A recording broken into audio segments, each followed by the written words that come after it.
चलिए बच्चों, आज शुरू करते हैं ऑर्गेनिक केमिस्ट्री का एक नया और बहुत ही important chapter, unit 7, alcohols, phenols and ethers. ये चैप्टर चाहे बोर्ड एग्जाम्स हो या कोई कॉम्पिटिटिव एग्जाम, हमेशा हाई स्कोरिंग रहता है। तो आइए इसे एकदम आसान तरीके से स्टेप बाय स्टेप समझते हैं। अच्छा, अब क्लास शुरू करने से पहले एक सवाल। हम अपनी डेली लाइफ में कितनी चीज़ें यूज़ करते हैं, जैसे फर्नीचर साफ करने के लिए स्पिरिट या चोट लगने पे डेटॉल? कभी सोचा है कि इन अलग अलग चीज़ों में ऐसी कौन सी एक कॉमन बात है? इस सवाल का जो जवाब है ना, वही इस पूरे चैप्टर का फाउंडेशन है। केमिस्ट्री हमारे आसपास ही है। तो इस सवाल का जवाब है एक स्पेशल ग्रुप ऑफ एटम्स, जिसे हम कहते हैं हाइड्रोक्सिल ग्रुप, यानी OH। यही है इस चैप्टर का हीरो। यही वो फंक्शनल ग्रुप है जो इन सब चीज़ों में कॉमन है।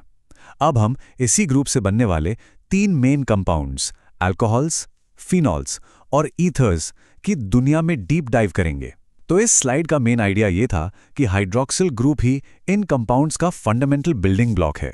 इस स्लाइड में हम इस चैप्टर का रोड मैप देखेंगे कि हम क्या क्या पढ़ने वाले हैं। सबसे पहले हम इन फंक्शनल ग्रुप्स से मिलेंगे, फिर इनकी फैमिली को क्लासिफाई करना सीखेंगे, उसके बाद इनके नाम कैसे रखे जाते हैं यानी नॉमेनक्लेचर, वो समझेंगे, फिर इनके अंदर का 3D स्ट्रक्चर कैसा होता है वो देखेंगे, और आखिर में इन्हें लैबोरेटरी में बनाते कैसे हैं यानी इनकी प्रेपरेशन। एकदम सिस्टमैटिक तरीके से आगे बढ़ेंगे। तो चलिए शुरू करते हैं हमारा पहला section, meet the functional groups. इस सेक्शन में हम इस चैप्टर के 3 मेन कैरेक्टर्स, अल्कोहल्स, फिनॉल्स और ईथर्स की डेफिनेशन को अच्छे से समझेंगे। अब इस स्लाइड में हम इन तीनों की डेफिनेशन को ध्यान से देखेंगे। देखिए, तीनों में फर्क बहुत सिंपल सा है। अगर आपका OH ग्रुप एक एलिफैटिक कार्बन सिस्टम, मतलब एक सिंपल नॉन रिंग वाली कार्बन चेन से जुड़ा है, तो वो अल्कोहल कहलाता है। जैसे स्क्रीन पर एग्जाम्पल है CH3OH। ठीक है, अब दूसरा देखो, फिनॉल। अगर वही OH ग्रुप सीधे एक एरोमेटिक सिस्टम जैसे कि बेंजीन रिंग से डायरेक्टली जुड़ जाए तो वो फिनॉल बन जाता है। और आखिर में आते हैं ईथर्स। ये इन दोनों से अलग हैं। यहां ऑक्सीजन एटम 2 कार्बन ग्रुप्स के बीच में एक ब्रिज की तरह काम करता है। तो इस स्लाइड का मेन आइडिया ये था कि OH ग्रुप कहां जुड़ा है, एलिफैटिक कार्बन पर या एरोमेटिक कार्बन पर। वही डिसाइड करता है कि कंपाउंड अल्कोहल है या फिनॉल। चलिए अब हमारा अगला सेक्शन देखते हैं, सॉर्टिंग द फैमिली।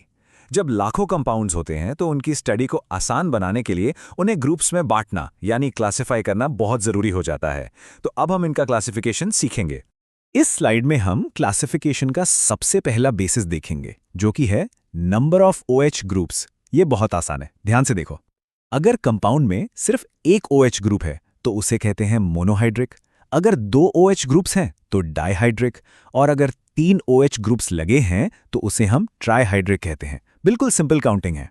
तो इस स्लाइड का मेन आइडिया ये था कि OH ग्रुप की गिनती के बेसिस पर हम अल्कोहल्स और फिनॉल्स को क्लासिफाई कर सकते हैं।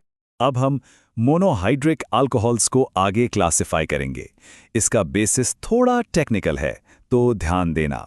ये क्लासिफिकेशन इस बात पर डिपेंड करता है कि OH ग्रुप जिस कार्बन से जुड़ा है उस कार्बन की हाइब्रिडाइजेशन क्या है। इसके बेसिस पर 2 मेन कैटेगरीज बनती हैं।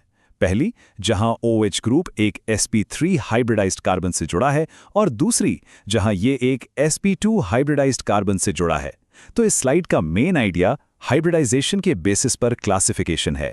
ओके, अब हम sp3- हाइब्रिडाइज्ड अल्कोहल्स की आगे की क्लासिफिकेशन देखेंगे। मैं पहले ही बता रहा हूं, ये कॉन्सेप्ट सुपर इंपॉर्टेंट है। एग्जाम में इससे क्वेश्चन जरूर आता है। इसमें 3 टाइप्स हैं, प्राइमरी या 1 डिग्री, सेकेंडरी या 2 डिग्री, और टर्शियरी या 3 डिग्री। चलिए एक एक करके समझते हैं। प्राइमरी अल्कोहल में OH ग्रुप उस कार्बन से जुड़ा होता है जो खुद आगे सिर्फ एक और कार्बन से जुड़ा है। सेकेंडरी अल्कोहल में OH वाला कार्बन आगे 2 और कार्बन से जुड़ा होता है, और टर्शियरी अल्कोहल में वो कार्बन आगे 3 और कार्बन से जुड़ा होता है। तो इस स्लाइड का मेन टेकअवे ये है कि प्राइमरी, सेकेंडरी और टर्शियरी अल्कोहल को पहचानना आना चाहिए। अब हम sp3 हाइब्रिडाइज्ड अल्कोहल्स के 2 स्पेशल केसेस देखेंगे। पहला है एलिलिक अल्कोहल्स।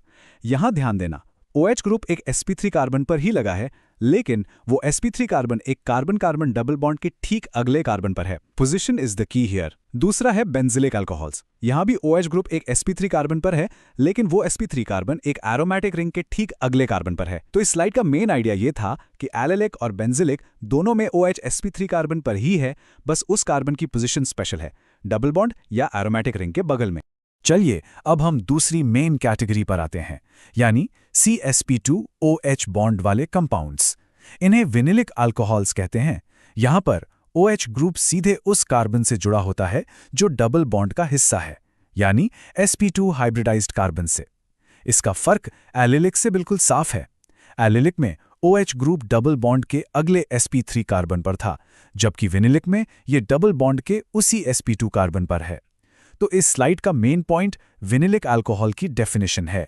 अब हम ईथर्स का क्लासिफिकेशन देखेंगे, जो कि बहुत ही आसान है। सिर्फ 2 टाइप हैं। अगर ऑक्सीजन के दोनों तरफ लगे हुए ग्रुप्स बिल्कुल एक जैसे हैं, सेम है, तो उसे हम सिमेट्रिकल या सिंपल ईथर कहते हैं। जैसे C2H5OC2H5 में दोनों तरफ इथाइल ग्रुप है। और अगर ऑक्सीजन के दोनों तरफ लगे हुए ग्रुप्स अलग-अलग हैं, तो उसे हम अनसिमेट्रिकल या मिक्स्ड ईथर कहते हैं। जैसे C2H5OCH3 में एक तरफ इथाइल है और दूसरी तरफ मीथाइल। बस इतना ही। अब आते हैं सेक्शन 3 पर, नोमेनक्लेचर। जैसे हर इंसान का एक नाम होता है, वैसे ही हर केमिकल कंपाउंड का भी एक सिस्टमैटिक नाम होता है। तो चलिए अब हम केमिस्ट्री की लैंग्वेज सीखते हैं और देखते हैं कि इन कंपाउंड्स को नाम कैसे दिया जाता है। इस स्लाइड में हम अल्कोहल्स की नेमिंग सीखेंगे। इनके 2 तरह के नाम होते हैं, कॉमन और IUPAC। कॉमन नेम तो सिंपल है, अल्काइल ग्रुप के नाम के आगे अल्कोहल लगा दो, जैसे मिथाइल अल्कोहल। लेकिन एग्जाम्स के लिए IUPAC सिस्टम इंपॉर्टेंट है।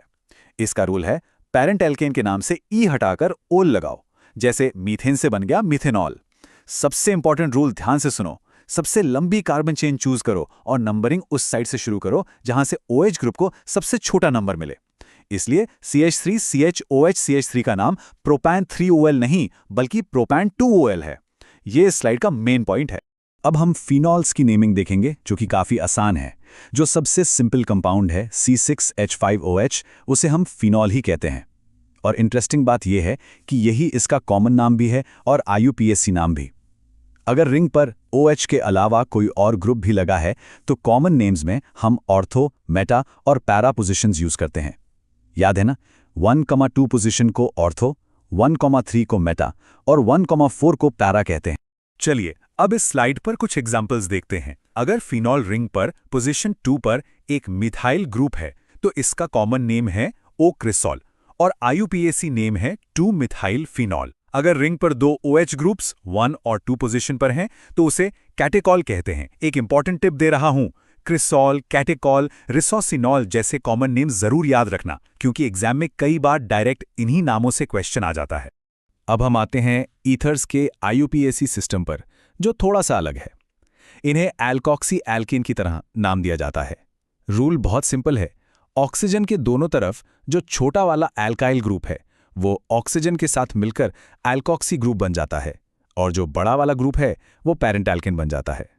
एग्जाम्पल देखो, CH3OCH-CH3-2। इसमें छोटा ग्रुप है CH3, तो ये बन गया मिथॉक्सी। बड़ा ग्रुप है 3 कार्बन का प्रोपेन। अब ये मिथॉक्सी ग्रुप प्रोपेन के दूसरे कार्बन पर लगा है, इसलिए इसका पूरा नाम हो गया 2-मिथॉक्सीप्रोपेन। सिंपल। आते हैं हमारे चौथे सेक्शन पर, the view from inside, structures of functional groups. किसी भी कंपाउंड की केमिकल प्रॉपर्टीज, जैसे कि वो कैसे रिएक्ट करेगा, ये सब उसके 3D स्ट्रक्चर पर डिपेंड करता है। तो चलिए अब इनके अंदर झांक कर देखते हैं। चलिए अब इन तीनों के स्ट्रक्चर को कंपेयर करते हैं।